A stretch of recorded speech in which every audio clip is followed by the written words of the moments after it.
Hi, everybody. This is Julie Bowles. I just wanted to share a couple of verses with y'all today from Psalm 23 that I don't know, God has, as I've been studying Psalm 23, because I'm teaching a few classes at Cowboy Camp Meeting, which is basically a once a year revival here in the Hill Country in Mountain Home, Texas.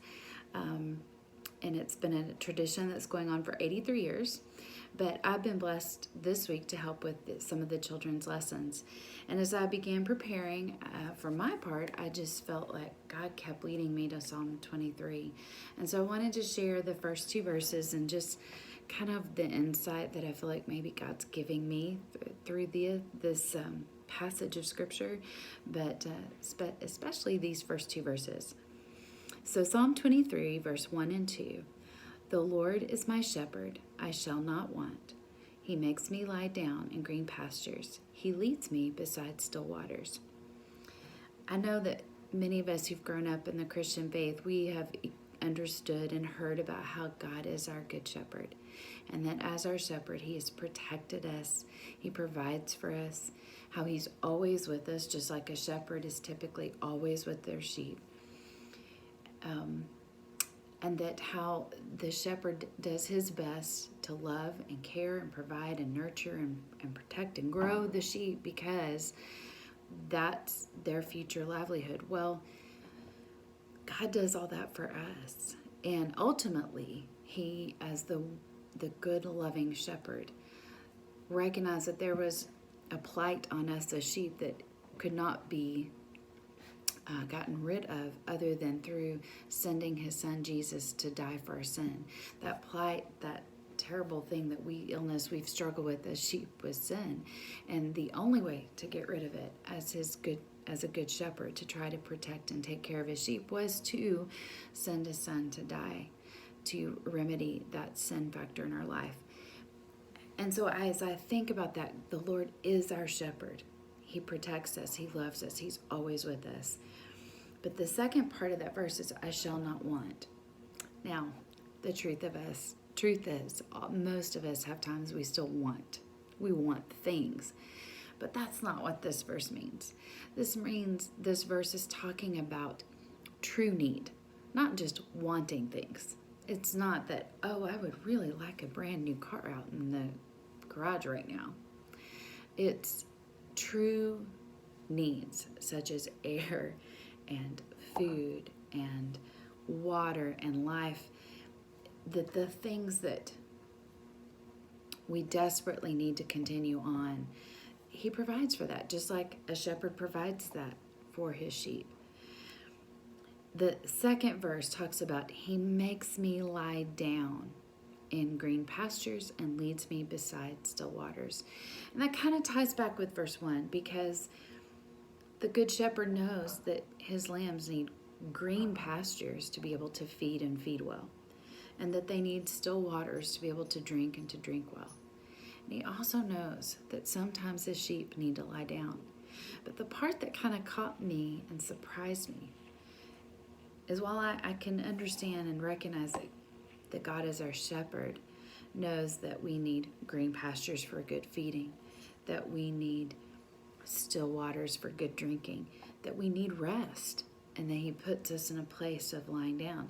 But the part was, it says he makes us lie down.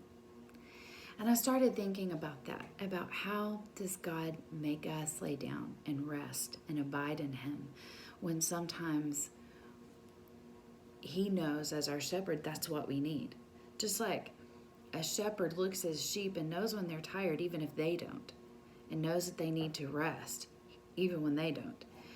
God knows when we need to abide in him and rest in him for a season, even when we don't, and maybe we don't recognize it. And I thought about different seasons in my own life when it forced me to abide and rest. I can think about, and probably all of us could relate to saying COVID.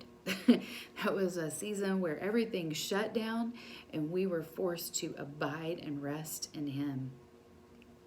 But I also think of other health issues that maybe force an individual to not be able to do the things that they would normally do, to pull back and look and to abide and find their rest and security and sufficiency in him. and to look to Him for ultimately the physical healing of whatever need. I also thought about job changes or job loss, where suddenly you're forced to slow down because you don't have a job to go to every morning, or maybe slow down on expenses and expenditures because finances aren't what they were. I don't know about anywhere else, but with gas prices and inflation, a lot of us are feeling that pinch, and I know our family is, and saying we're having to pull back and kind of abide in Him and look for guidance even in how we're spending our income. Perhaps it's slowing down and lying down and resting in Him and abiding in Him for relationships. Maybe there's been some relationships in your life, whether it's with a spouse or a family member or a friend or a child, that suddenly it's not what it was, and God is having you pull back and forcing you to rest in Him and to abide in Him for a season and to just wait to let Him work in those relationships. There's so many things, and maybe you think of something else, a different type of season where God's pulling you back and saying it's time for you to rest and to abide in me. But the good thing is, where does He have us abide? He has us abide in green pastures and still waters. And what that to me reflects is He has us to stop and abide and rest in Him in places where He's going to provide the need. He's going to provide what we need to walk through that process, even on the hard days, even if it's just one day at a time, that He's going to put us in a place where we can abide and truly rest in Him, and that He will give us the food and the nourishment, the spiritual food, spiritual nourishment we need to continue on. And so just to close out, like I said, I'm hoping to maybe continue to do Psalm 23 the rest of this week, but Psalm 23 verses 1 and 2. The Lord is my shepherd, I shall not want.